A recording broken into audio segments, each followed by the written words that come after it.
Electric challenge നടത്താം. Challenge. ഞാനൊരു അക്ഷരം പറയും. സാ വെച്ചിട്ട് ചോദിക്കട്ടെ. സാ വെച്ചിട്ട് എല്ലാം പറയണം.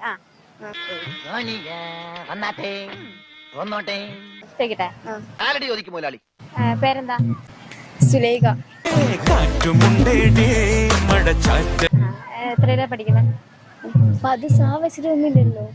അപ്പൊ മുതലാളിക്ക് ഇത്ര നേരമായിട്ട് മനസ്സിലായില്ലേ? ഇവൻ പൊട്ടനാണ് മുതൽ. അറിയാലോ. അത് ആ സാ മാത്രം മതി. സാ വെച്ചിട്ട് അങ്ങനെ പറ്റൂ. എനിക്കിഷ്ടമുള്ളത് പറയാം. പൊട്ടനാണ് മനസ്സിലാവൂല. അതിന് പകരം പറയാലോ. സുലേഖ പഠിക്കുന്ന അങ്ങനെയൊക്കെ പറയാം. എന്റെ പേര് സുലേഖ അങ്ങനെയൊക്കെ പറയാം. സാ വേണം. സാ വേണം. എന്റെ പേര് സാ. സാ തുടങ്ങണോ? അതില് നമുക്കിപ്പോ ഒരു വേർഡാണെങ്കിൽ ആ വേർഡിന്റെ ഫസ്റ്റത്തെ ലെറ്റർ കൂട്ടാ. സാ കൊണ്ട് തുടങ്ങണം. അത്രേ ഉള്ളു. അതല്ല ഇപ്പൊ ഞാൻ എന്റെ പേര് പറഞ്ഞു എന്റെ അവിടെ സാ കൂട്ടാ. അത്രേ ഉള്ള അത് ഞാൻ ഒളിപ്പിക്കാം. എന്റെ പേര് പറഞ്ഞോടത്ത് ഒറിജിനൽ പേര് പറയണമെന്നൊന്നുമില്ല. എന്റെ പേര് പറയുമ്പോ പേര് കൂട്ടിട്ട് പറയാം.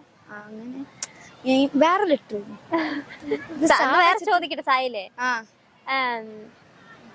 ഇവിടെ എന്തിനാ വന്നേ? സാധനം വാങ്ങാൻ.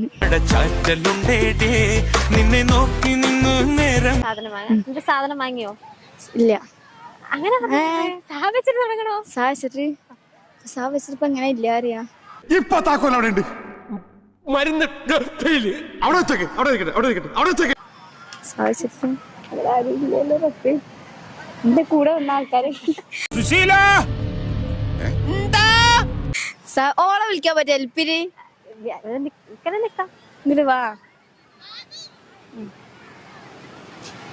എടി ഇവിടെ സാ വെച്ച് സംസാരിക്കണോ? അല്ല സിമ്പിളായി വായി വാ.